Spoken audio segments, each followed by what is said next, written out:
So, you know Tekashi 6ix9ine? I move in this building, but I know Daniel and Oscar Hernandez. They are brothers. 6ix9ine? No, just... What are you doing, bro? No hablen nada de Daniel. I'm gonna come back. This shit better not be there. Ivan. What? Él no está hablando de Danny, ¿verdad? Yeah, he is. ¿Y por qué? Usted no lo conoce. Tú no sabes nada de daño, pa. No lo conoce. I'm gonna Pero tell yo Oscar. viví con ellos. Él no tiene since a baby. You don't live here, No lo conoce. ¿Ok? No lo conoces para hablar de él. Let's take this back over to the car. The camera? This even know him like that. Everybody's gonna tell you what you want in here. Bull. Nothing bad. Tú no sabes de Daniel. Tú no sabes nada. Well, what are you doing, man? I'm not trying to start a problem, I'm just asking questions. Okay, all right, goodbye. Goodbye. Get the fuck out of here. I'm obsessed with understanding the truth about people, the difference between the personas we show the world and our real identities underneath. That's how I got drawn in to the story of Tekashi 6ix9ine. 6ix9ine! 6ix9ine! Tekashi 6ix9ine in this bitch. Tekashi 6ix9ine. I got one of the hottest rappers in New York City. Pretty notorious 22-year-old troll. Yo, Tekashi's my guy. He's a top show. I love 6ix9ine. Multiple platinum records. #1. But why would you try to compete with a platinum recording artist? Stupid! Got the whole internet in a frenzy. 6ix9ine is a fucking genius. Master marketer. The rapper Tekashi 6ix9ine is the king of clout, or internet fame. He gained a cult following of millions all over the world, hanging on his every word. He went from relative obscurity to the heights of internet fame through outrageous rainbow hair, facial tattoos, and flaunting affiliation with a New York street gang. He started beef with rappers across the country and celebrated violent acts against them on his Instagram account. Tekashi 6ix9ine created a digital persona that no one could ignore, and through it became one of the most famous people in the world. Is he for real though, or just a master manipulator? When I realized he lived near me in Brooklyn, I messaged his manager, Shadi, about making a documentary. It's fucking Treyway! But I never heard back. Only weeks later, Tekashi 6ix9ine was arrested on racketeering charges, facing 47 years to life in federal prison. After his arrest, he immediately snitched against his own crew, members of the 9 Trey Bloods gang, taking the stand in one of the most public trials in the history of music. Mr. Hernandez, how old are you? 23. Mr. Hernandez, where were you born? Boys from Brooklyn. Do you go by any other names? Yes. What are those names? Tekashi 6ix9ine.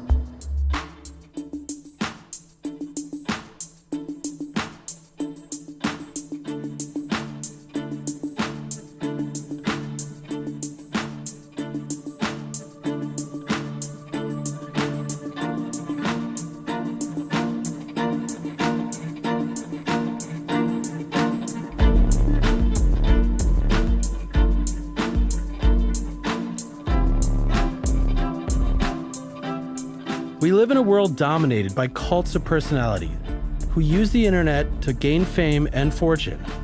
But who are these people that are trying to grab our attention? I wanted to understand who this kid really was under the tattoos and behind the gangster persona.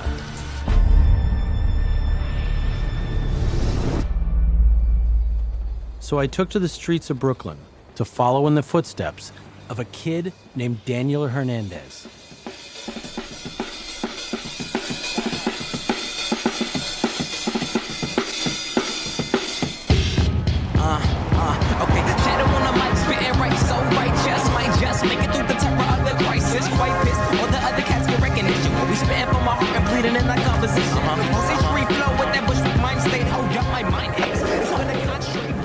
Bushwick right now, it's changing. Like I'm walking on blocks that's totally renovated, and those buildings used to be crack spots, and now like they're duplexes and shit. Like it's crazy.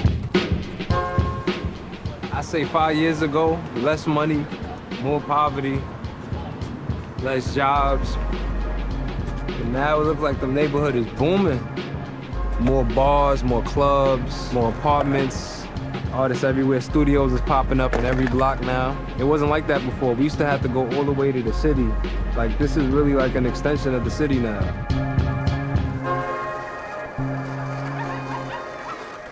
I would say 2011, I met Danny on Murder on Broadway on his block in Bushwick. Tough block. Danny was a cool kid. He was a youngin', you know, he just needed guidance, he needed direction. He wasn't like a delinquent or nothing. He wasn't no jailbird. He was a cool, young, Hispanic kid from the ghettos of Bushwick, Brooklyn. Was poverty a huge driving force for him? For all of us. That's why he goes so hard, because nobody want to be hungry again. Nobody want their daughter starving. Nobody want their mom starving. Yeah, he's from it. He's definitely from it. Bushwick, borderline Bed-Stuy, right on Myrtle Avenue, right on Locust. That's my hood. I feel like when people meet famous people, they can't make that connection that we are you guys. But before all of this, we come from some place, right? This is where I came from before all of this fame. I have 2 family members, like, ever. My mom came in from Mexico by herself. She had my brother in 94, had me in 96. My biological dad left. Us 3 trooped it out. My upbringing was totally different compared to his. As a child, like, we didn't live rich, but we weren't poor, and I never had to, like, want or need for anything growing up. It made me kind of feel pity for him. Just a fucking regular kid in Brooklyn. This was actually my home where me, my mom, my brother, his girlfriend, my girlfriend, my daughter lived. I actually slept on this bed with my mom to a fucking late ass age. This was the first computer I bought to learn how to edit videos myself. Like, this was like, I spent my last couple of dollars buying this shit. Railroad apartment, I hated living there the first few months. I hated it so much. It was nothing like what I was used to. His mom was a really bad hoarder, so wherever there was a little bit of space that wasn't there for long, it made me want to pull my hair out. We had some mutual friends. I went to high school with some people that he knew and he was friends with, so he saw that and ended up reaching out to me through Facebook. And from that day, we spoke every day after that. Is he your first boyfriend? Yeah. I was in love. I was young. I thought he was so funny. I thought he was so charismatic. Even now, as much as he gets under people's skin, it's still something that, people take to him that they like. Did you work? Yes. What'd you do? I started working at the age of 13.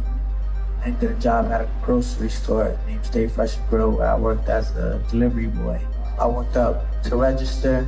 Shortly after that, became a rapper.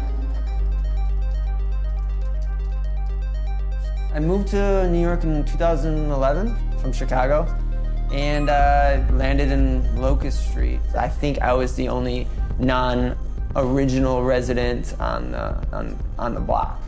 And, taking the train into the city, get my coffee in the morning, get my drunk eats at night, always at the same 24 hours bodega, Stay Fresh. And Danny was there behind the counter. There's a weird thing about bodegas, and it's certain ones, like the counter is always raised a bit. So you're kind of holding court over the entire store or convenience mart, So that's what he did, He'd walk in and he'd be yelling at this person, smiling, talking, recognize you, what's up, Adam? It's just this little bizarre environment of energy. At that time, it was the meeting place, and you have all these different types of people coming in. Dumb white kids from the farmland, rappers, artists, and Danny probably was very sponge-like and absorbing all this.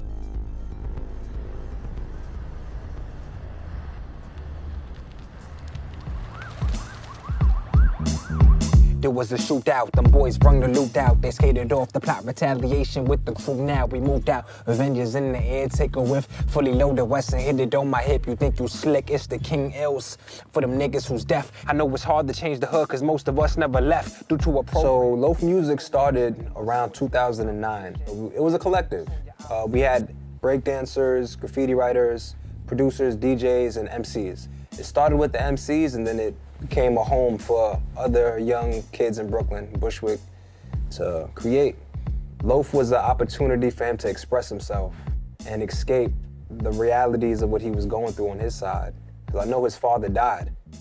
Like for all of us, I felt like Loaf was like the father figure, and Danny, it was his home, and he fit into that.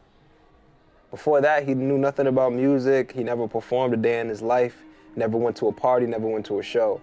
We introduced him to our own collective and gave him a home where he can be himself and create. And that's when he started creating clothing. I felt walking into school, I was just like invisible. I was never fly, like I was always clean, but I didn't have nothing new, like, and that always stuck with me. So I just had to make a loud presence. He stood out on the block, for one, because of the clothes he would wear. I mean, he'd show up in the most outrageous shit. And his clothing line, which is 69 or HIV, like just some really shock value. And because he just wanted eyes on it. And like, there you go. I knew that was a good idea. I know how the internet works. His first shock value was the clothing. He would write the crazy shit on the clothes and get people's attention. I got the perfect shirt, bro. Which one? Look, hold this.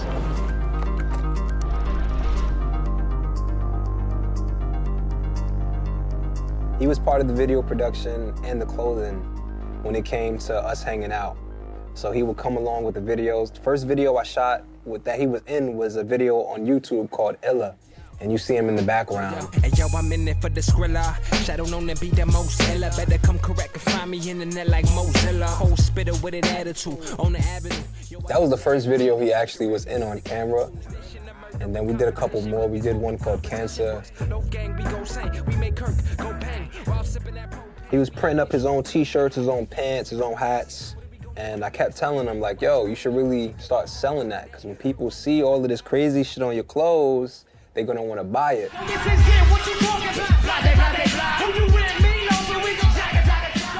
But he had his own plans already. He's like, nah, like, I wanna do what y'all doing. He was looking at the stage and the love from the crowd. And he's like, yo, I want that.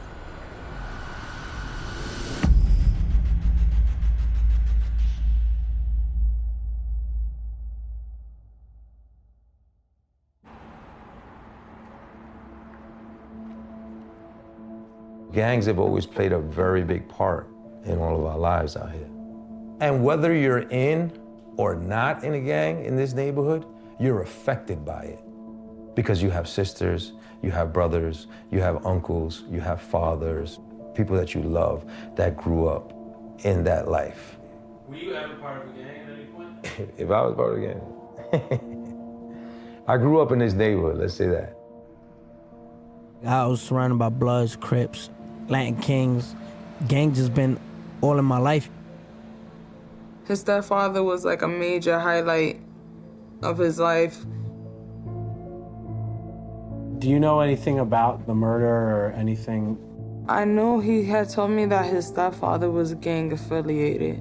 He was asked, I guess, to go to the store, the supermarket with his stepfather, and he told him that he didn't want to go. So a little while after that, they came knocking on Danny's mom's door and on Danny's door saying that their stepfather is 2 blocks away, on the ground bleeding.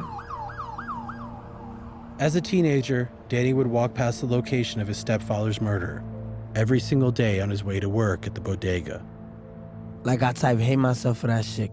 I was 13, I weighed like 150. I dropped to like 90, 80 pounds. I didn't shower in like 2 months.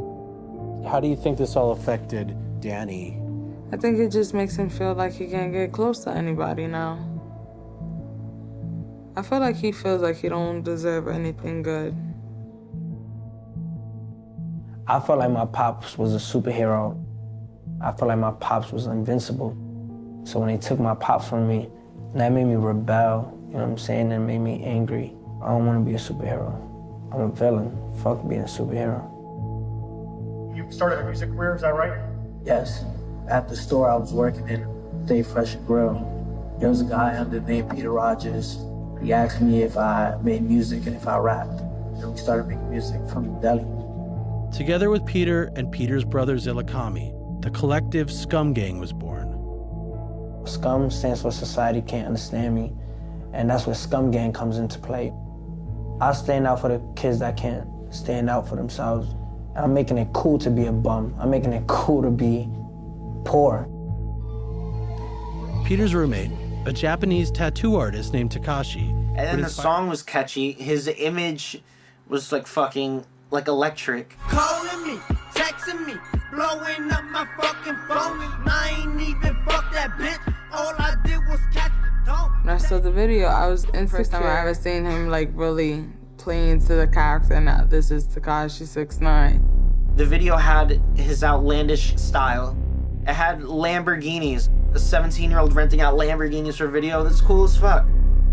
And I see like 3 to 5 to 6, very nice, flashy Lamborghinis. I'm like, okay, man, he's not full of bullshit.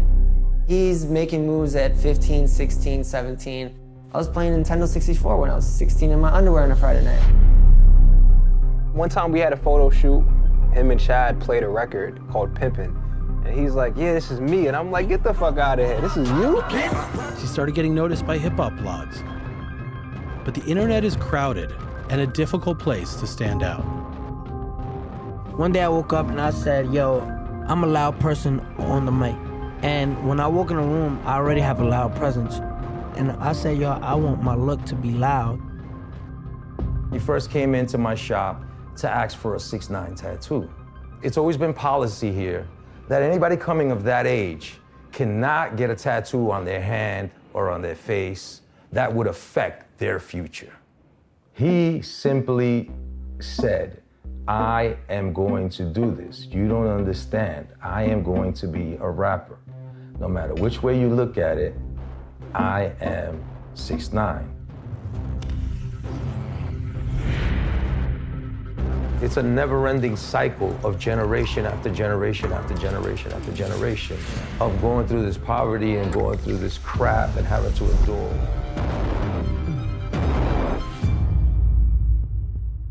Do you remember when he first got his hair dyed? Were you with him? Yeah, I'm the one that found the salon. Where we're from, not many of the salons around the way do those type of colors, so and I called, I made the appointment, and we walked in there, and they was like, so what are you getting done? And I was like, oh, it's not for me, it's for him.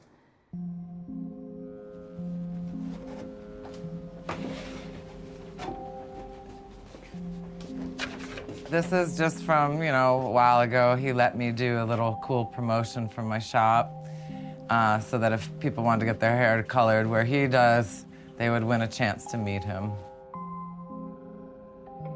The first time, he wanted like a light mint green to a fade of light purple. I just thought, like, who's this kid? This is awesome, it was great. Let's do it. What did he say his reason was? He said he was a rapper and that he was gonna be a really famous rapper one day. And, I teased him because he had the little 6ix9ines, and I was like, well, you gotta do something with it because it'll be hard for you to find a normal job. He needed his look, to be different.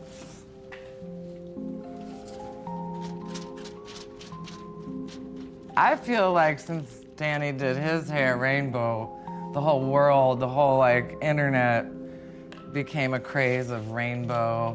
So you're saying you actually seen like an effect because of him? He's such a... Oh, 100%. Everybody was following in his footsteps, I think. Wow. He's a trendsetter.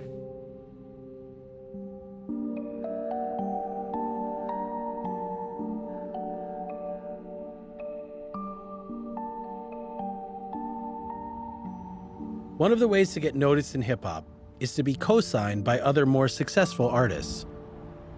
It gives you street cred and potential for gaining clout through other people's social media presence.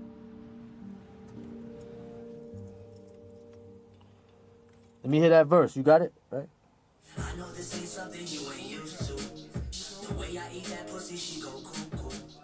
Netflix ain't been hitting, switch to Hulu, want some new. When you worked with 6ix9ine, he must have been like 17 years old. 6ix9ine came to Spanish Harlem. I was going to a bar called The Duck, right here down the block. He couldn't get in because he was 17. Young kid, you know what I'm saying? And this kid's Puerto Rican and Mexican. That's why he wanted to fuck with me, because I'm the marquee Latino in New York. You know what I'm saying? Like, so I was one of those names that he needed to get over. And once he did that, you know what I'm saying? That was good for his resume. Oh, you with this dude. Oh, you with Bodega Ben. That's what's up. Let me check this kid out. Are people using each other? Is he using you or using Yeah. This is a use game. If you don't want to get used, get the fuck out. What I saw from him from the gate was he would do whatever to be famous. To the point where that's why I didn't want to do a record with him, because I thought that was dangerous. And I didn't like his message. Because when I first met him, he had shirts that said HIV, AIDS, and all that weirdo shit. That was his whole thing, shock value. And this is before he had any face tattoo. Case in point, why he colored his hair, shock value, he was into that. The shit he was doing was mad weird, but his talent was, you had to respect it as a creator. Talk about the song and the music video, like what's in it, like the shock value. The shock value was, you gotta watch the video, but the song was called Shinigami. I don't know what the fuck that means. I'll play Shinigami because that's my favorite. We did this one way back.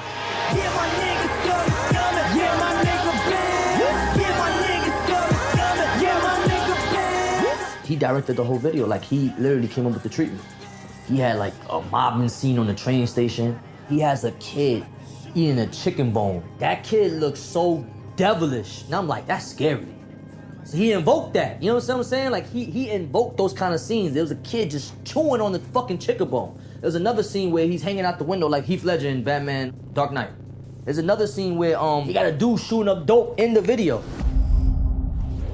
First of all, that video caught a wave, like it went viral, right? To my surprise, because I didn't think it was going to do that well either, because he's a new artist. Yeah. But people fucked with it, they gravitated towards it. I've been going viral forever. 6ix9ine was visual, he was meant to be seen. Like you gotta understand, he went viral. Like he had like a Vine that was getting like millions of views. Snoop Dogg, Odd Future, back when Vine was still like the hottest shit. I don't know who the girls are. I felt embarrassed a little bit. I was like, oh my God, people know who he is. People who know me know who he is to me. This video did so good. I have to do another video, and it's gonna get more views, and it's gonna get reposted more times. The more he became 6ix9ine, the more attention he got, so he became obsessive with it. Shock and awe is nothing new. Ozzy Osbourne bit off a bat's head. Marilyn Manson worshipped the devil and exposed himself on stage. Persona and break through on the internet. But one night, his antics crossed the line. I don't want no kids to be in my shoes. Yo, I was literally just trying to figure out how can I make it in this rap game. That night, I was literally shooting a music video in a fucking trap house in Harlem. I'm from Brooklyn. I'll never go to Harlem. You know what I'm saying? It's just some guys I met randomly. That night, during the shoot, a girl was invited up. Some of the men there had sex with her, and it was filmed. Danny shared these videos on social media. She was only 13 years old. It made me feel disgusted. You know, even if you thought she was older, in what way does it feel okay to violate a woman like that? Let alone to come to find out it was a younger girl. So it's just like, he got locked up. I'm hearing what he's getting locked up from. I'm pregnant. Nobody knows. I'm stressed. She was 13. No, she was 13. Yeah, I think she was 13. And you were? I was 17. I turned 18 remember, I went to jail March 3rd, May, and lasted all the way to May. I turned 18 that year. Danny was actually 18 years old. He pled guilty on one charge and signed a plea deal. He was out and free in a couple months and would be on probation for the next 2 years.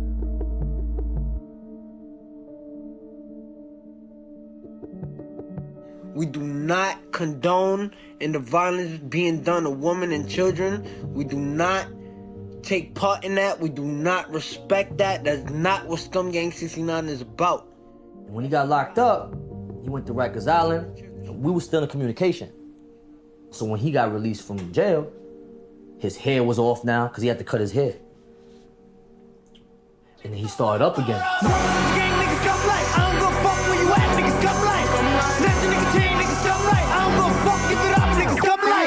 Back on the streets, Danny could no longer post sexually explicit content. His new videos began to depict him as a frontman of gangs of angry young men in the streets of Bushwick. He rapidly released videos with Zilla Kami that were equal parts hardcore and rap, like Yokai and Helsing Station.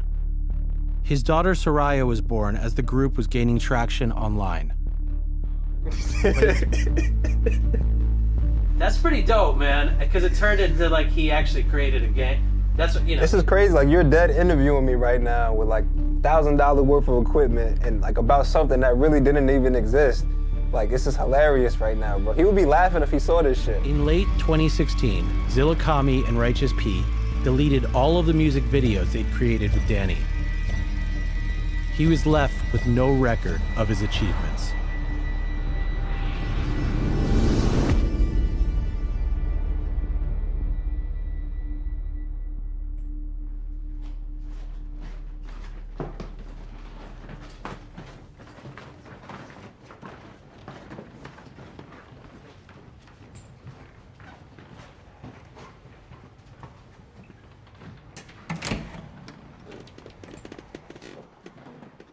I almost consider him like an angel and a demon. The closest I can think of that was 6ix9ine was maybe Axl Rose. He was just this big ball of energy trying to work at his own pace, which is 10 times crazier than anybody else.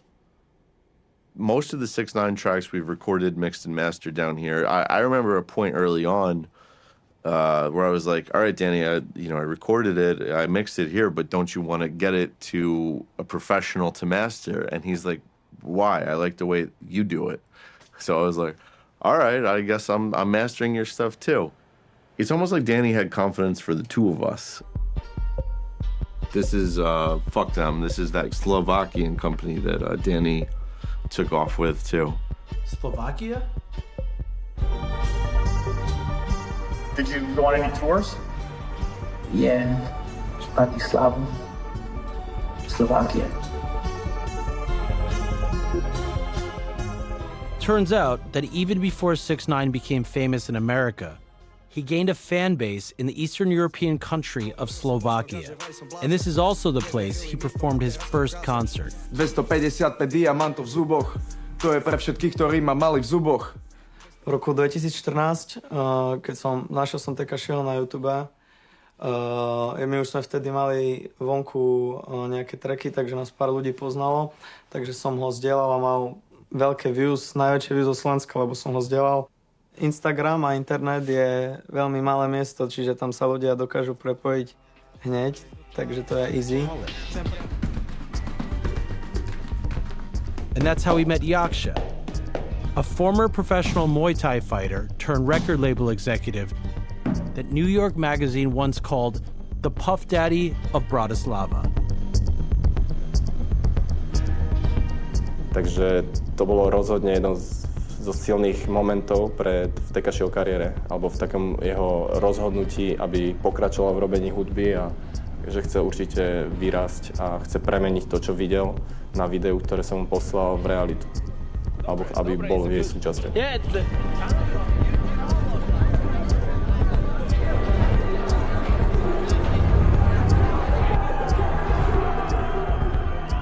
These people, I feel like they're my family. I feel like Slovakia is home. Everyone knows Fuck Them, the label. Everyone knows Yaksha. Everyone knows them. And I will carry Fuck Them on my back to America so they could get noticed. How do you feel like you affected Tekashi's career? Poprvýkrát ukázal, ako by naozaj mohol vyzerať jeho život interpreta, keby bol ako úspešného interpreta. To nepochybne.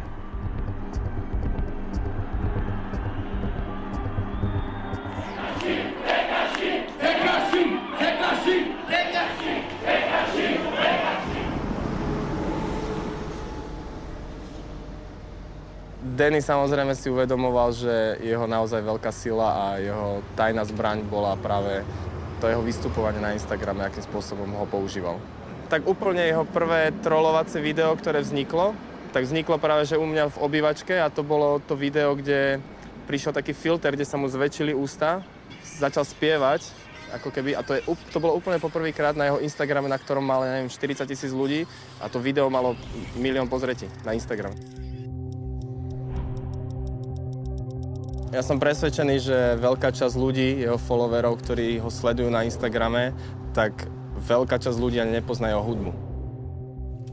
That will break the internet. That will go, it will fucking shut down the internet. Yeah, of course, but it will everything what we do, we shut it down the internet, bro.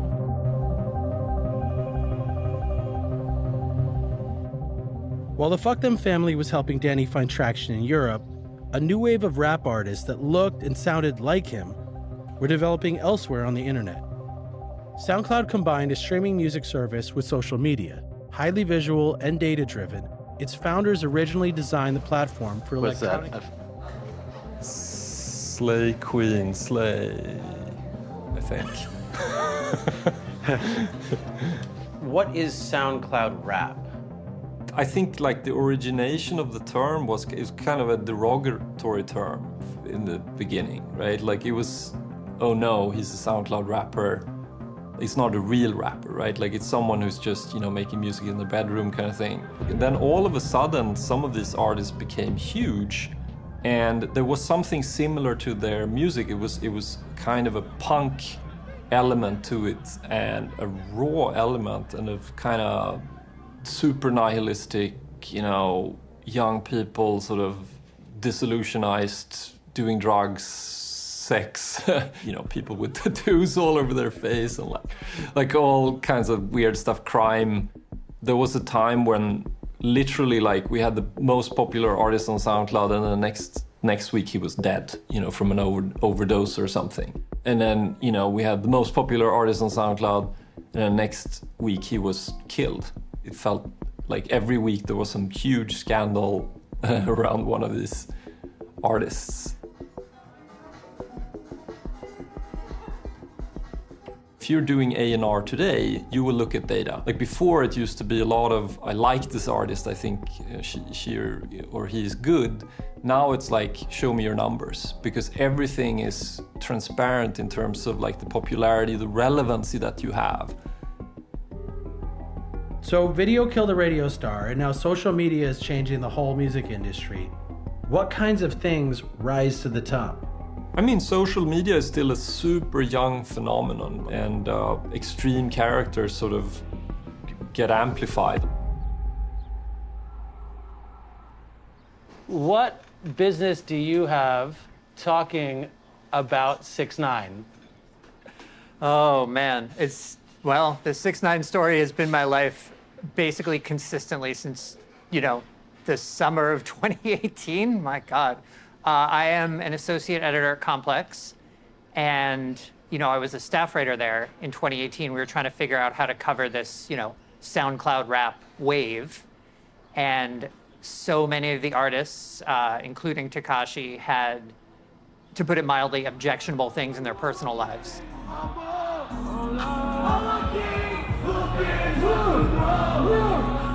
One of those SoundCloud rappers was Trippie Redd, a 17-year-old kid from Ohio with face tattoos, gang affiliation, and a record contract. He was signed to a label called Strange Music, owned by Elliot Grange. Elliot is the son of Sir Lucian Grange. Elliot Grange is the son of arguably the most powerful man in the music business. Yeah, I think it's safe to say that Tekashi was aware who Elliot's father was. So Danny cozied up to Trippie, and they made Pulse 1469. Whether it was an accident or part of a careful plan, Danny now had clout with both Trippie's fan base and the music industry. Tekashi liked the creative freedom that Elliot offered. You release what music you want to release, when you want to release it. I don't tell you what to do. He prized that even above money. It's been a long time coming, and you got a whole crazy wave of buzz going on right now. And I'm not sure exactly how it happened, but you definitely have a fucking defined aesthetic. Like there's something very, very new going on with you. I feel like it's time now to, you know, show people who I am and for them to really get to know me and shit. Did 6ix9ine's first interview. I met him when he had like 20,000 followers. I did the interview with him and he had 60,000, and I posted a photo with him, and then I went and looked the next day and he had 70,000. And that was very odd to me. I hadn't even put the interview out yet, but I just from a photo, just from people looking at him, he got 10,000 followers in a day. I just remember that really standing out to me as like, people are really gravitating towards this dude one way or another. When did the 6ix9ine thing become a thing, though? Because you have it tattooed on your body probably, what, like a couple dozen times? Nah, it's over like 200 times. 200? Jesus. Over 200 times. Oh, my God. Okay. The most noticeable one's the one on your face. Yeah, the one I easily. got on my face. And that's new, right? Yeah, it's new. Oh, it's still peeling a little bit. Yeah, it's peeling. It's brand new. So what's 6ix9ine? And then when he got a fucking face tattoo, you know, like I feel like the face tattoo for a lot of these artists is like either it's gonna happen or I'm gonna die trying, because like what else can you really do with a giant 6ix9ine tattooed on your face? He was getting these tattoos behind my back. I was finding out about the tattoos the same way everybody else was, over Instagram. In July of 2017, Danny posted photos of his new forehead tattoo on Instagram. All right, like I guess this is what it's like to be popular or famous or something, is that you're a meme. I Yeah. feel like if nobody talk about you, you're just boring, Mhm. you know what I mean? So like, I don't feel no type of way about the negative feedback that I get. Like, if you're gonna waste your time and really talk about me, you're actually making me litter. One meme quickly turned into many. His nameless image went viral all over the internet, including this picture taken by his collaborator and former friend, Philly Mula. After that, I remember everything shot up. Fucking, you could say post 1469 went to a couple million, 5, 6 million, you know what I'm saying? That gave them both shine though, you know? And then boom, next thing you know, he's fucking top Don in New York, you know what I'm saying? That's crazy. I should say it's really horrible to use this girl as a pawn in a rap beef, but that's what they did. Right after this happens, Trippie decides to distance himself from 6ix9ine. Danny needed to change the narrative, so he doubled down on his gangster persona. Seeing how everything played out and watching the stuff with Trippie Redd and the case with the girl from the back end and learning all this stuff, I'm looking at it like, damn, he needed fucking help. He needed help bad with some real fucking bunch of bloods, and these guys are really like that, and you're like, oh shit, this might be it right here. I got a call, and my manager was like, yo, you wanna come meet this kid? I pull up, he played his stuff, I like the videos, and that's how he was presented to us, through videos. He told us himself his music was trash. My music is trash, my video fire. What did you think about when you heard that? I thought it was genius. His music before was like some rock and roll stuff. Yeah. And then when he, you know, came around us, I guess, you know, the gangster stuff started coming out. Why do you think he was drawn to that at all? Like, Because he probably felt that's what people wanted to see. Everything is just for the entertainment. So you see that, the image is for the entertainment. Yeah. It's to have you going, oh, ah, or wow. It's for the entertainment. Before I blew up, right? For a year and a half, I would pray every day while walking, and I would be like, God, please change my life. Please change my life. I got a baby, I can't even buy Pampers. Please change my life. Please change my life. Please change my life. Then Gummo came and life changed. Mr. Hernandez, did there come a time when the type of music that you recorded changed? Yes. What was the name of that song? Gummo, G-U-M-M-O. What is Gummo about? It was actually a diss song, And who was the diss song aimed at? Trippie Redd.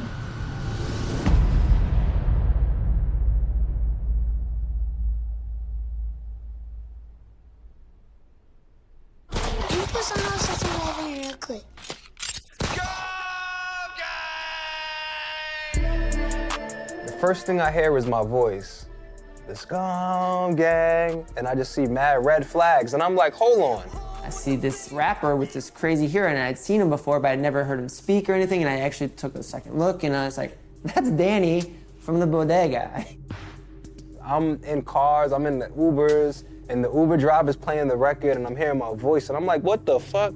I'm going to my girlfriend's house, and she's playing the record, and I'm like, yo, how does everyone know about this? It was popular, but then Funk Flex was like, I'm gonna play this. Like, I'm gonna play a New York rapper doing a New York song. You're on the radio with this one. To me, that was a really defining moment, and that, I think, took Gummo to a whole other level. Locust Street, Brooklyn! In the video, it looked like he wanted to cry, and his face got so red, and I saw that he was, like, genuinely happy. There are hit records that are moving now with 15, 20 million, 25 million views. Like, that shit hit 50 million views in weeks. I just couldn't understand how big he was getting by the day. It was just immense. Gummo became an instant sensation. It went viral. People shared it. So it was instant success, I would say. How do you explain his fame? Master marketer combined with somebody who's willing to just weave all of these hip-hop tropes into their shit, like the gangbanging shit. We all know it works on young kids, that they fall for it, that they like it. That helps them to believe that they're watching something real. 10, 20 fucking Bloods out here. Oh shit, some of these dudes are fucking real. Some of us, oh shit, that's what's the name? Or some people really know some of these guys in Brooklyn, like, oh shit. Automatically, everybody's watching it now. Everybody thinks, is he really a Blood? Gummo is about the red bandana. The bandana was the biggest prop he could ever use.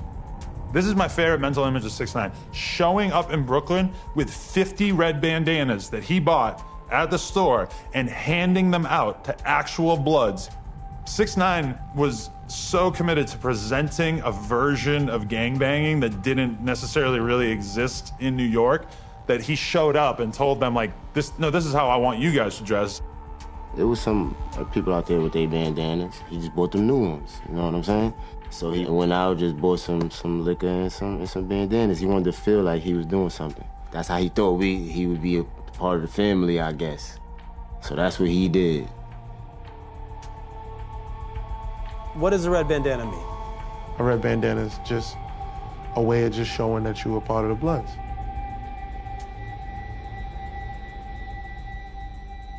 Do you see Government Exhibit 202? Yes. What is that?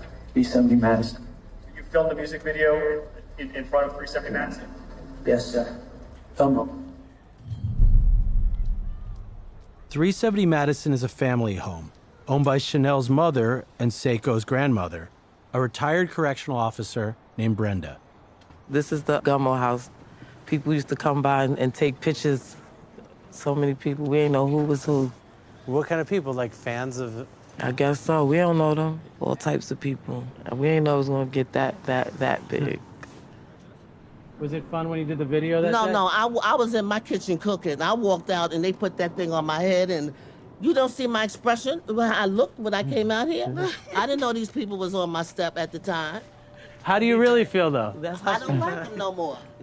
I don't like him. Did you like him when you first met him? When I met him, he was cool in the gang until he jumped the ship. He went with them bad boys. He was good when he was here. But when he jumped the ship, I had no more to say to him. I was done. That was it. Okay. It sounds like he was looking to you guys like a family, like...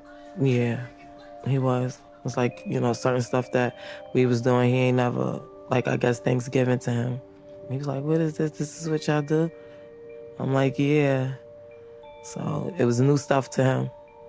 Did you feel like you ever really got to know who the real Danny was, or... The real Danny is the kid. That was the real Danny.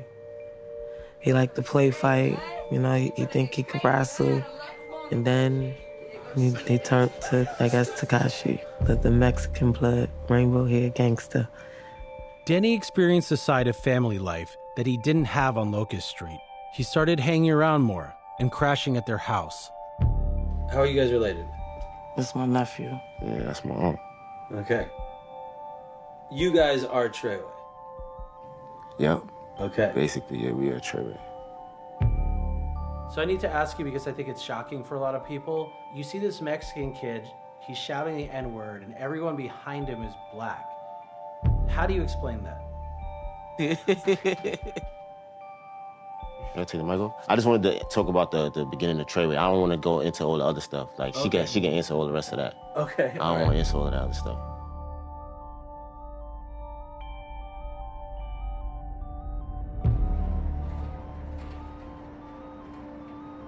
This is the spot. This is the hood. This is Bedford-Stuyvesant, Brooklyn. It's a spot where we used to come sometimes. Not necessarily on no gang shit. It's just a spot where some of our close bros link up. At this point in my life, I had just gotten out of prison. I'm doing like over 10 years, so I'm already lost. It took me a while even to learn how to use an iPhone, you know, and learn and get familiar with these type of stuff, because the only thing I remember was the little flip phones and the Nextel stuff and the fucking Nokia thing with the light-up phones. That's all I remember. I had no social media, you know, nothing. No Instagram, Facebook, Snapchat. I didn't even know what that shit was like that. And they kept telling me, like, yo, make an Instagram, we're gonna get you lit. The 6ix9ine kept saying, make an Instagram, we're gonna get you lit. And they're like, yo, he be getting mad views and stuff on Instagram. I'm like, the fuck is Instagram? Like, what the fuck is that? The amount of views and, like, likes we were getting and shit, I was like, oh, shit, like, man, people fucking watching us for real. This shit is crazy. You know what I mean? It was new to me.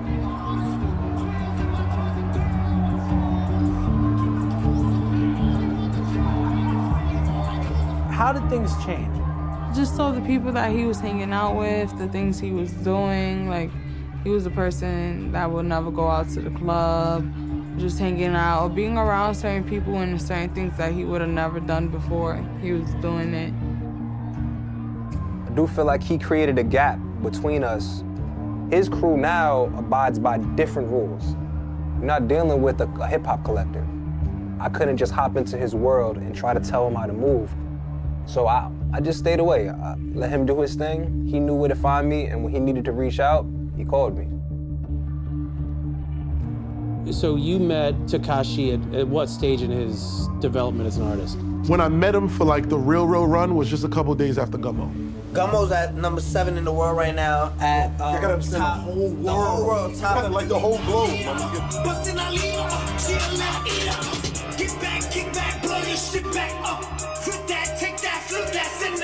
You can master it. Just name it Kuda for now. All right, so this is good enough for shooting a video. The sessions got way crazier, way more people who we didn't know would come in, and you know, I think that was the start of when things got a little out of hand. So I had to make sure that I didn't get kicked out of the building. When you met him a few days after Gummo, he was already in the Bloods? To my knowledge, the process. He was in the process, yeah. Yeah. Listen, what's going on, Punch? Oh, man. It's lit. Big gang members in here. It's a lot of gang shit. In Gummo, he doesn't do anything. He's just around it. You can watch videos after that. He starts throwing up stuff. Yeah. Yeah, you can see it. Look at my son, Big Snob. Shut. Bob, who said you're not good? Who said he's not good? Approximately when did you become a member? I would say November of 2017. After we shot Gummo, I knew the formula was to repeat it. To repeat what? To repeat the gang image. It was just a formula, a blueprint that I found that worked. We shot one on the viral videos, Kuda out here. The concept of that video was just, we freestyle, we made different shit, you know? Fuck all, it's about to be a movie out here tonight, you heard? We were shooting right here at first, and then we was like, you know what? We should fucking go on the train station. Train right here, fuck it, just go on the train, jump in the tracks, just wild out, whatever. We'll make the video lit. Against basically everyone's advice, 6ix9ine decides to just keep releasing songs at a rapid clip. I thought he was crazy for releasing Kuda at the speed he was doing it. Like, Gummo was literally doing millions, and he was like, yeah, I'm putting this out in 2 weeks. And I was just like, the fuck is wrong with this kid? That is one thing I have to give him credit for. The speed in which he released records, that's all him. Gummo comes out in October. Kuda drops that December. This shit about to be a real movie. We're going 3 for 3 on the charts. Kiki comes out in January. Hey. Billy comes out in March. All of this stuff is happening so rapidly. He's literally releasing the songs and making them. Every day with Brooklyn, Philly, all you know what I'm saying, Red Star, you Me coming from prison every day, just shooting the videos, going on tour, everything was just, it was lit. It was just fun to me. It was just fun, and we doing it with our bros.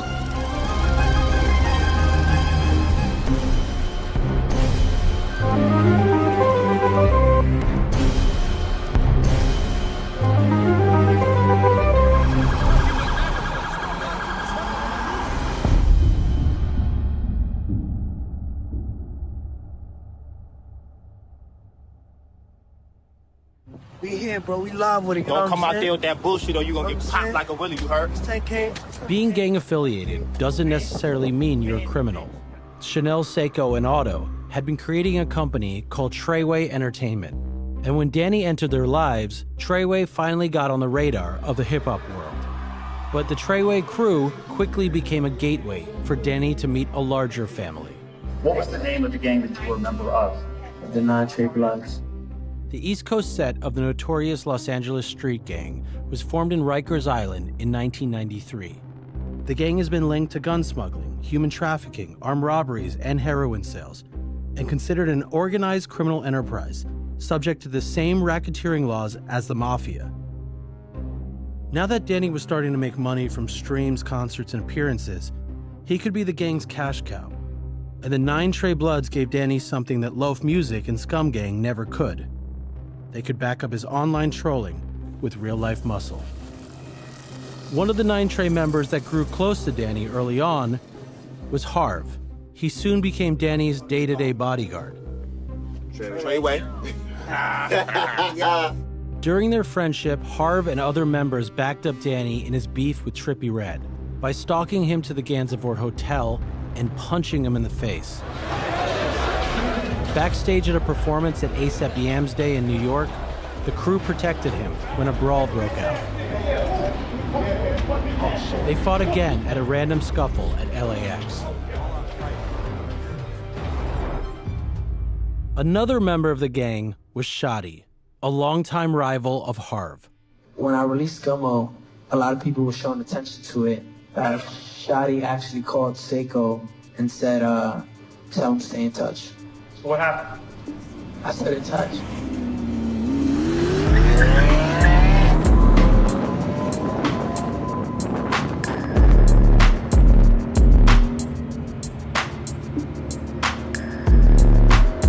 Kafano Jordan, Shotty, has extensive criminal history. Probably the most outrageous incident was this one time in New Jersey where he got pulled over while driving and took off running. And by the time cops finally caught up to him, they found heroin and a machete and marijuana. And he tried to convince one of the girls he was with to hide some drugs in her private parts. It was a whole huge thing. And he was actually made Hunterdon County Fugitive of the Week. It's funny because the whole time 6ix9ine was on his rise to fame, Shotty was technically still on the run for those New Jersey charges. After seeing all the success that Danny had found, Shotty realized there was a way to cash in on the Treyway name. Treyway is the new death row because we come into the game with the ferocity. Yeah. We are the new bad boy because we come in the game with all the hits. I'm the hottest CEO in the game. You think what I'm saying? I ain't mad at it, just what you talk to. Yeah, that's a fact. Nobody can't manage 6ix9ine. He can't. It just won't happen. He's like a wild animal. You just gotta let him be. He roams free. You think what I'm saying? He just thought he was the damn boss. That's all he wanted to be. He wasn't the CEO of Treyway. He knew that. So I guess he was trying to, start a little trouble or try to make, 2 Treyways. Yeah. Like many times in Danny's story, a rift started to form in the Treyway crew. Chanel, Seiko Billy, Billy Otto, and Harv were slowly being pushed out by Shotty. Shotty probably had his own agenda that nobody knew of. That's that sneaky stuff when you're around people and they snaking you. We didn't know. That's what you get when you don't stray the right way. You came over here through Seiko. You're supposed to stick with Seiko. That's it. What do you see as the 2 different directions? What could have happened if you imagine? One is the straight path, the good path, and one is the bad path. He liked it, the bad path, the negative path. Shotty's the dark side.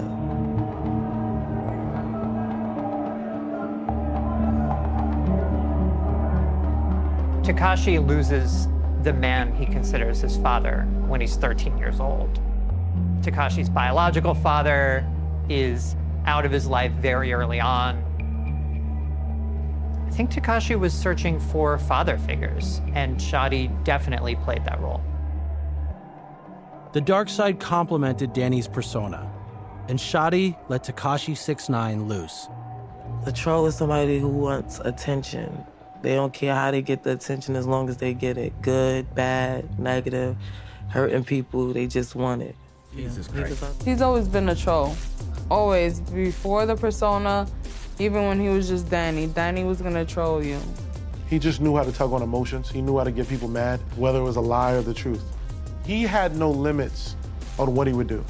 It was all about the pursuit of clout. Clout on the internet translated into rock star money. Danny started flaunting jewelry and stacks of cash online. Now with the support of the gang, Danny's trolling intensified, and he started targeting mainstream rappers. Luda.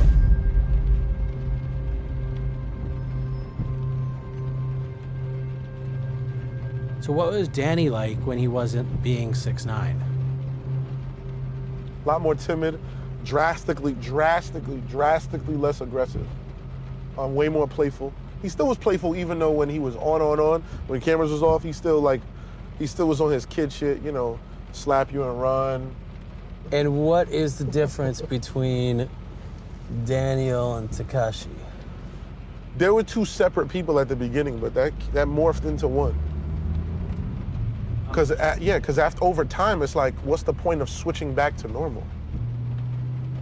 It was becoming hard for him to really differentiate like this persona in his real life. There was no difference between Danny and Tekashi anymore.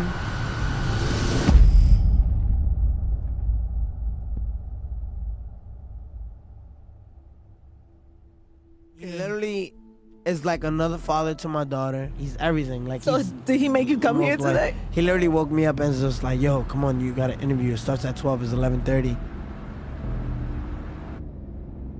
The first time I met him, right, he was shooting one of his music videos. That one was Billy. His old regular driver, he got sick. And that's how he called me. And that's how I became his regular driver. I think the first time I see like something it wasn't right, and I see like they start carrying guns with them, you know. So I'm like, oh, why we need guns for, you know, like he's an artist. With Shadi by his side and Jorge behind the wheel, 6ix9ine and members of the 9 Trey Bloods started committing premeditated robberies and assaults to settle the beef that he'd started on social media. 6ix9ine had become a full-on gangster. And that's when the guns started coming out. In April 2018, after being insulted by members of Rap-A-Lot Records, the gang rushed to Midtown Manhattan to retaliate. That day, they told me, listen, you got like 20 minutes to be in Midtown, so let's go, hurry up. Next thing I know, there's 3 cars behind me. I put the address on the GPS, and I fly.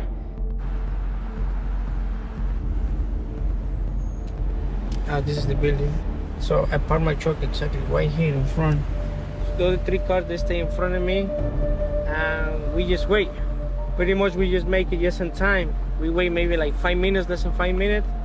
Once they open the first door, these guys get off of the car, and these guys just push into the lobby. They push everybody inside again to the lobby. Me and Danny, we stay in my truck. He started recording with his cell phone, you know, all the action, you know.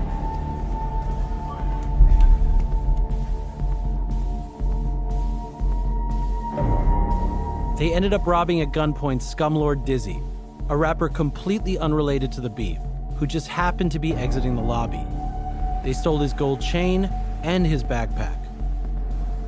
We was worried because the police, you know, this is Times Square. There's a lot of police around here.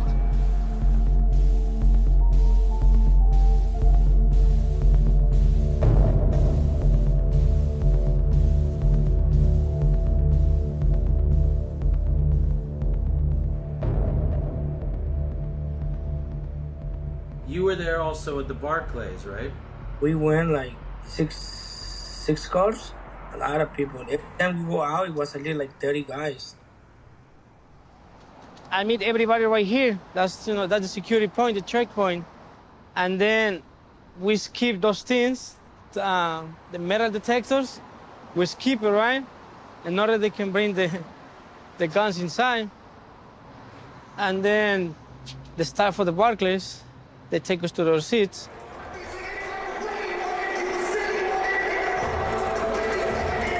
So on our way to find our seats, that's when we meet Casanova Group. They have a lot of beef, Daniel and him. They start pushing. It was like 50 people fighting. Next time we know it's a shot. You hear the gun. And then everybody start running. Me and Danny, we get inside one of those closets and we just wait until we hear the police and we just come out from that closet. Who's controlling the situation? Is Danny controlling it or Shadi? And who's making it happen? Danny's the boss. Danny tells Shadi what to do, and Shadi will like make it happen. So at this point, you've gotten pretty deep. I wasn't thinking I was committing crimes. I was like, oh, I'm just a driver. But yeah, later I find out like, also I'm part of the gang too now, because I'm with these guys every day. Everybody knows where I live. They know my family, so like what I do.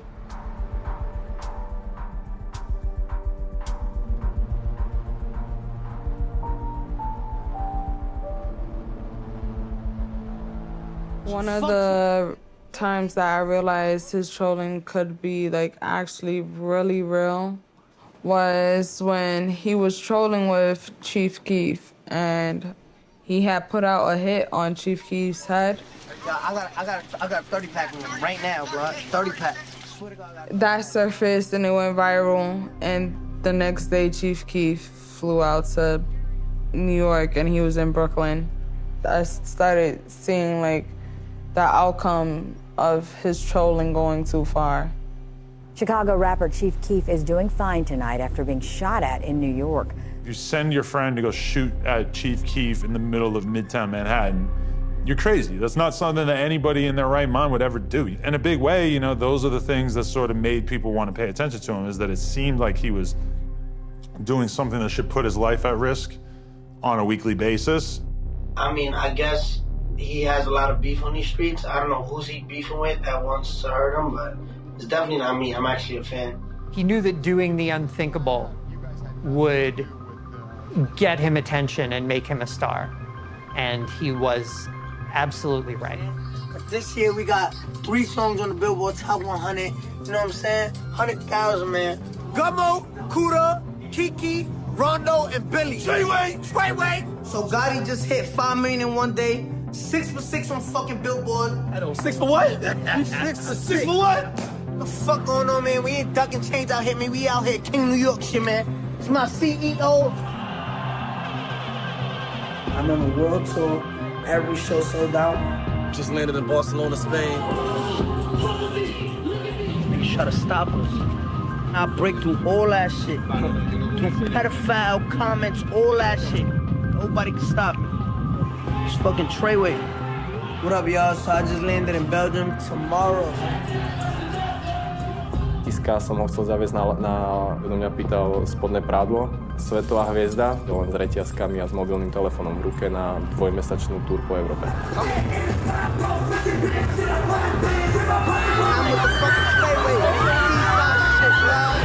Sign of Treyway, look what your life could be. 6ix9ine was on top of his game. Money was flowing in, and he found a perfect partner in crime in Shadi. I'm really the king of New York. Like, I'm really the king of my city. And I'm happy. I'm happy. Like, I'm just fucking happy.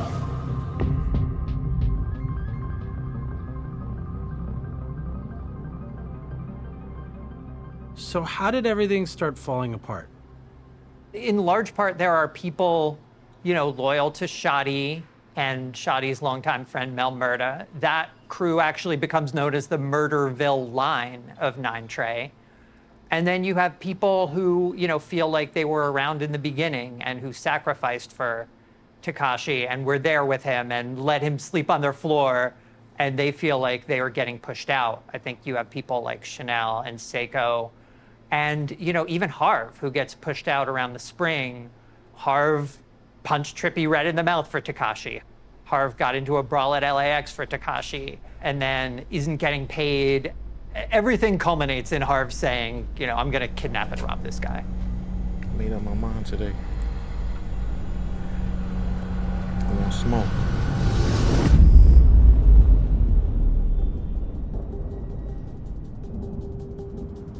So I leave the house. We get like a block away, 2 blocks away. We're at a red light, and a car just smashes the whole back of the car. My face almost hit the fucking dashboard. He's telling me in Spanish, like, I'm gonna let them go. Let me just make sure they're okay. I'm like, all right. I'm looking in the side mirror. All I see is this dude. I see the gun in his hand. My whole heart just went to my stomach, like they got me. Door swung open.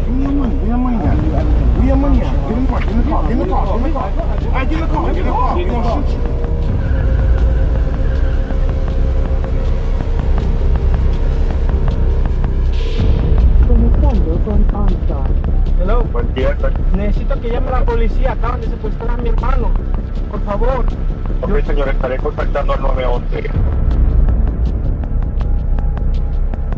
I'm in the backseat, I'm just like, I don't have nothing to offer. And I'm trying to avoid going to the house.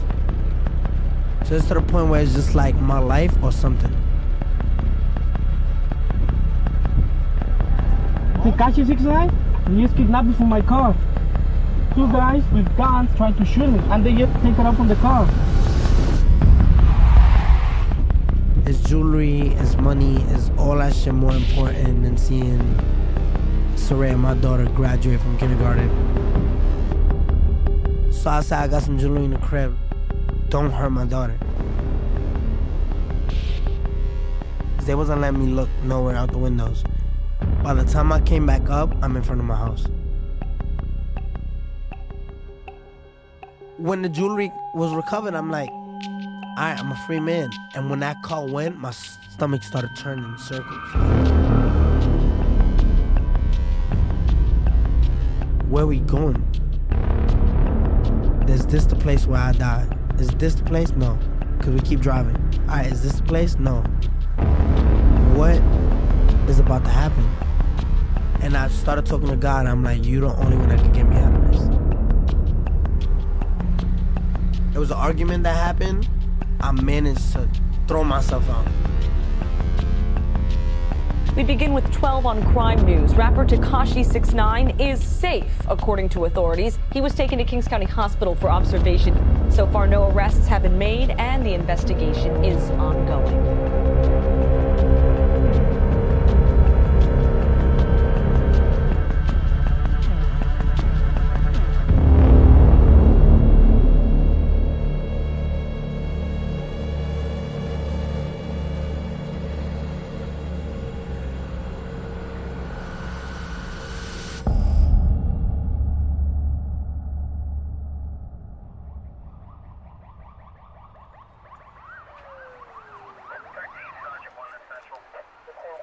Tekashi is on tour, and he's getting ready to move apartments. Obviously not him personally, but, you know, his family, his stuff is getting ready to be moved to Long Island.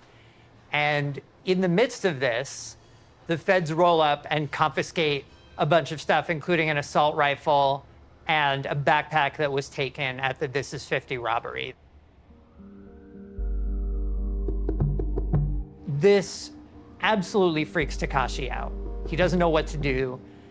And he actually ends up, unfortunately, taking out his state of mind on Sarah Molina, who flies out to Dubai.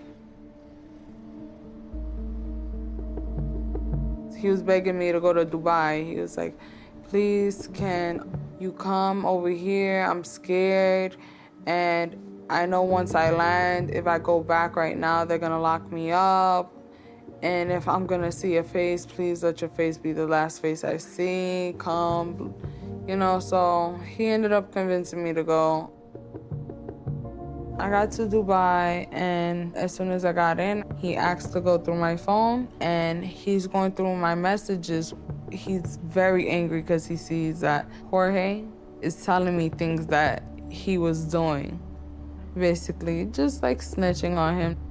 He saw that, immediately got livid, and he went ahead and like took my phone and smashed it on my head and started punching me in my head. So. Had he ever done anything like that before? Yeah. He's a person that doesn't know how to deal with his anger. At what point in your relationship did the abuse start? It started maybe a month after I moved in with him. So even before he was famous, even before Tekashi was a thing, Yeah. Danny was actually violent. Yeah.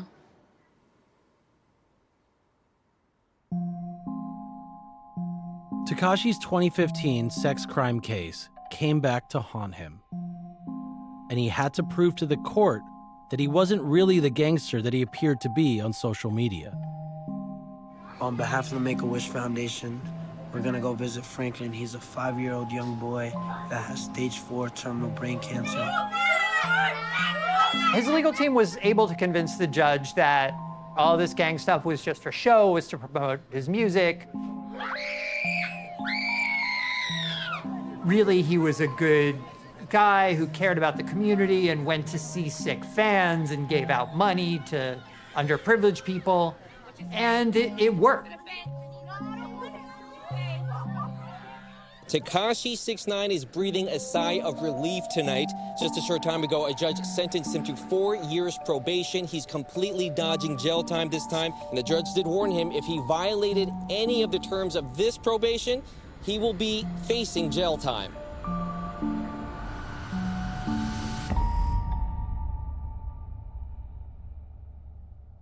We were all happy. That case had went on for basically like 3 years, and we were gonna go get something to eat and kind of celebrate right before my daughter's birthday party. Elliot was already at Philippe's with his security, so when we got there, Shadi told Danny to stay in the car, that he wanted to have a talk with Elliot. Elliot just told him that he don't like him, he don't want him around. He thinks he's bad for business and that he shouldn't be around Danny. The backstory to that is that Shadi was in the position of already fielding a ton of offers from record labels for 6ix9ine with a healthy cut for himself, but he couldn't take them because 6ix9ine was signed to Elliot Grange. And Shadi doesn't like that very much. All right, let's bring you right up to date here with some breaking news. Police responding right now to a shooting in Midtown. Near busy Madison Avenue, and tonight we're learning it is connected to a controversial rapper. Hernandez was due to meet his manager here at the Upper East Side restaurant Philippe to celebrate, but brought a bunch of friends whom the manager had not invited. One of them uses a chair to hit one of the private security guys, a retired cop. This security guard produced a licensed handgun and fired 2 times, striking one of the individuals in the torso. So this is a key moment because Tekashi is really on his way to becoming an actual honest-to-goodness star who, you know, your grandma knows. And here comes Shadi and his friend, these gangsters, you know, forcing their way in by throwing a chair at the window. And it's really emblematic of this whole moment in Tekashi's career where he's trying to push out the people who honestly got him where he was. What's up, everybody? So I'm letting everybody know that I canceled my whole tour. The American dates is not happening. It's not going down. I fired everybody in my team. I got no manager, I got no booking agent, no PR, no public. I don't got nobody on my team. It's just me. After his falling out with Shadi, 6ix9ine was back to being a gang of one. Why did you fire everybody, 6ix9ine? Yeah, we seen the video yesterday. I learned the hard way, right? Every blood is not your blood. Let's just put that like that, right? Correct. There's a difference between being a gang member and just being a dirty Only 2 things I'm scared of in life. God first and the FBI. New information tonight about the man who calls himself Tekashi 6ix9ine. Tekashi 6ix9ine was arrested. Tekashi 6ix9ine is in federal custody on racketeering and firearms charges, along with several former associates. The investigation was a joint effort between ATF, the NYPD, and Homeland Security. Tekashi 6ix9ine pleaded guilty to federal charges, admitting he participated in a violent gang. He also pledged to cooperate with prosecutors. He was facing a mandatory 47-year prison sentence. After his arrest, his popularity reached new heights. This was 6ix9ine's crowning achievement. Mr. Hernandez, are you currently in federal custody? Yes, sir. Approximately when did you start living in federal custody? November 18, 2018. At some point, did you decide to cooperate with the government? Yes. When did that happen? November 19th, the day after we was taken down. Mr. Hernandez, do you recognize anyone in the courtroom who was a member of Nine Trey when you were a member? Yes. Who do you recognize? Hov, Anthony Ellison has a gray suit on.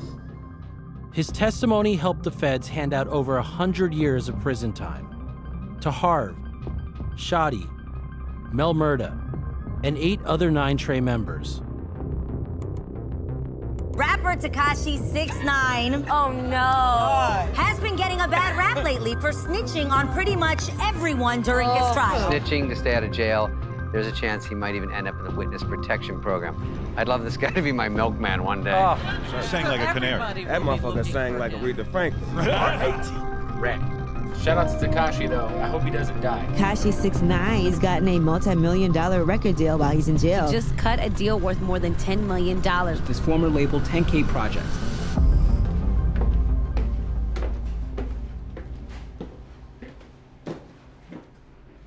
While I was in the NYPD, they created a unit that was called the rap unit. There was a lot of violence in the rap music industry. Rappers were perpetrators, where they were victims. When Biggie got killed, his death opened up the eyes of the police department.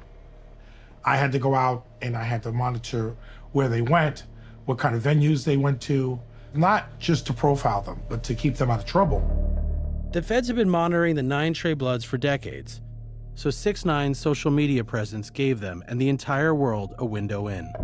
The federal government has wiretaps, cell phone traps, traces.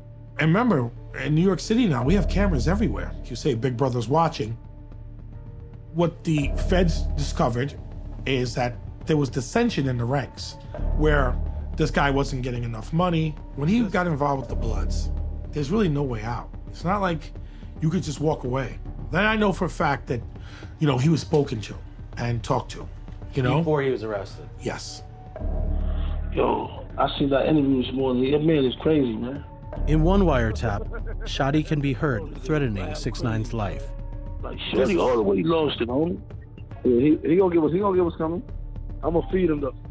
The FBI used some of the recordings to inform him, look, this is what's gonna happen to you if you don't come on board. Remember, they had informants inside the camp. Do you know who the FBI informant was? No.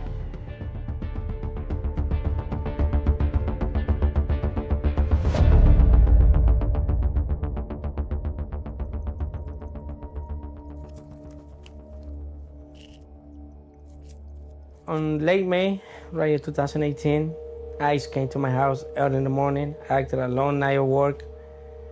They picked me up. They took me to a detention center in New Jersey called Hudson County. That's like an immigration center for, people get arrested for ICE. They take everybody over there. So it's like a year for immigrants. They kept me for like 72 hours in one cell. And that cell was just one little window, right? And I can see through that window one bridge, right? That bridge, I cross that bridge 2-3 times a week. And somehow now I'm right here inside this room. It was, it was sad for me. They kicked me for 41 days. I meet some agents from the government, one from the ATF, from Homeland Security, the other one from the NYPD. They told me, listen, if you want to get released from here, you're gonna have to help us with this investigation. I said yes right away. After they had me to release in July, I started reporting to these guys every day. Whatever we did the night before, the day before, whatever we did, you know. We went to this place, we meet that person, things like that, you know. That's how I became informant. After you got picked up by the feds, did they wire you? Did they ever wiretap you? Well, they put one app on my phone, and then the app was like a recording device, so like 24/7. That's the way. I don't have to do anything, just get my phone next to me. So, Jorge, you testified in court, right? Yes, I did. So the Bloods know that you were involved in it? Yeah. Are you nervous about the Bloods right now? In the beginning, yes, I was very nervous, especially because I never started working on the car service. And, you know, in that business, you can pick up anybody. And I did. It happened to me like 3 or 4 times. I picked up some members from the Bloods. I mean, they just asked me, what happened to you? Like, I don't know, what you want me to do? I was just a driver, you know? I don't do anything wrong. That's it. I change my cars, but still, it doesn't matter. I can't change my face.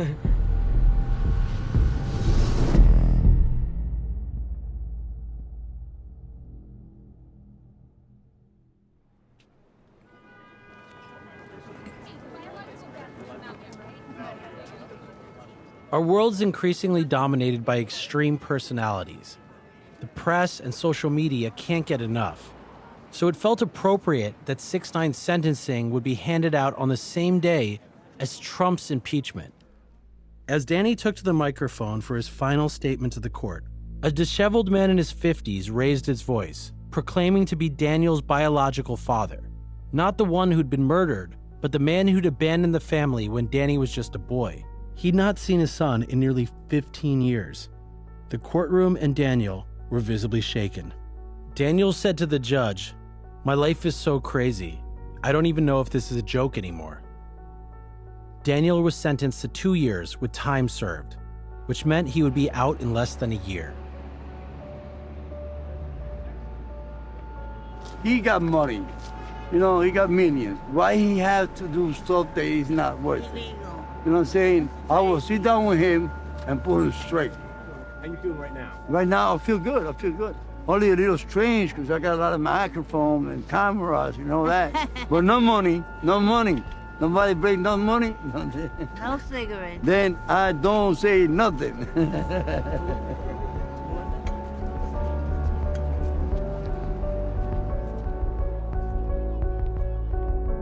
For years, Daniel Hernandez Sr. had been living only a few miles from his son. I met him outside his homeless shelter in Queens. You know Tekashi 69? That's my son. He's famous, multimillionaire. Yeah. God bless you. In the brief time I spent with him, he claimed to have insights on his estranged son. He knows how I went to jail. He knows how I locked up. He always went to be a gangster, all right? I know that affected him, you know what I'm saying? Because I think he took that from me. And he spoke of plans to be in his son's life again. I would love to tell him that I miss him, that I love him with all my heart, that I'm looking forward to be with him. And then he told me a bizarre story of his connection to Daniel's stepfather, the man who had been murdered years before. In the time that I was locked up, I met him. And when he got released, I gave him a letter, a note for him to give it to my wife and my kids. But when he went there, he got involved with my wife. He built a relationship with my kids, real strong, you know, with Danielito and Oscar, all right? He used to play with them, you know, he got real close to them and everything. And they loved him like he was like his father, because I wasn't there. How did that make you feel? Oh, Lord, that hurt me so much. But anyway, he got what he deserved. So you kind of like a little happy he got killed? Yes, I did. I ain't gonna lie. I ain't gonna lie because I would have done it. You know? Even though he barely knew him, so much of Danny's life was shaped by this man's actions. And for a moment, I felt a deep sympathy for Danny. After all, he was only 23 years old.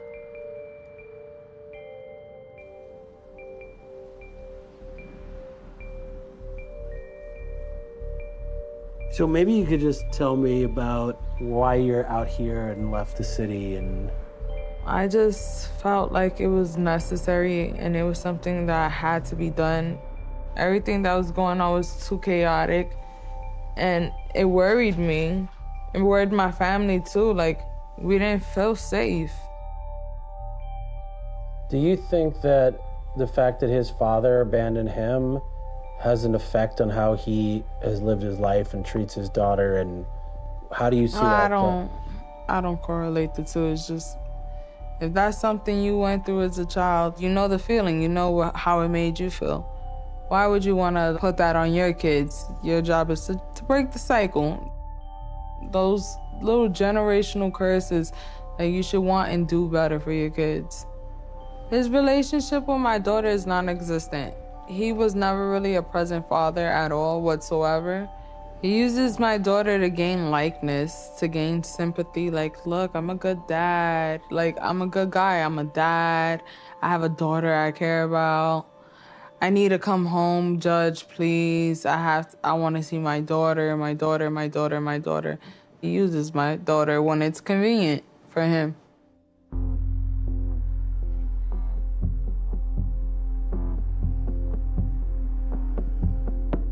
Me knowing him on a personal level, I know the core person that he is, and he's a really good person. He didn't know boundaries. He didn't know when to stop with things. There never will be another 6ix9ine again. I still cry. It breaks my heart. It just breaks my heart. I miss him, and I feel bad that he's in there, you know. Danny is the executive agent, and 6ix9ine is the artist. Like, I break it into two different people. Like, I know Danny. He's a quiet, conscious dude. Like, he's not gang bang, shoot him up in your face. Like, he's not like that. That's not how he was raised. Money and fame can really corrupt a lot of people. Not saying it corrupted him, but I'm saying, like, that can really be the downfall, the love of money. I think it was an easy narrative to sell. There's this young Spanish boy who got taken advantage by these aggressive, dangerous black men, and they allowed him to put multiple black men into jail. Shadi took 15 years. My friend's in jail for 15 years, and that's fucked up.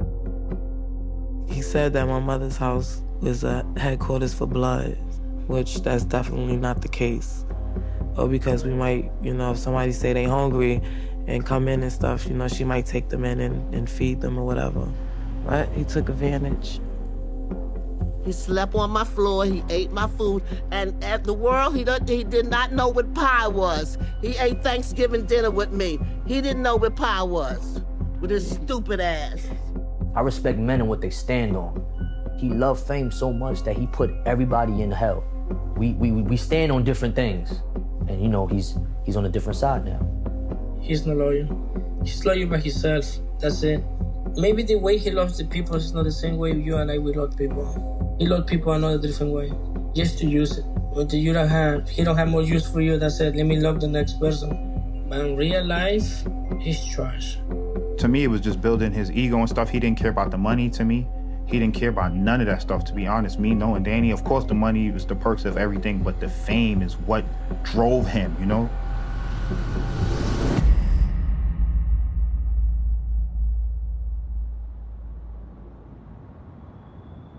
After coronavirus shut down the world, prisons became a health crisis.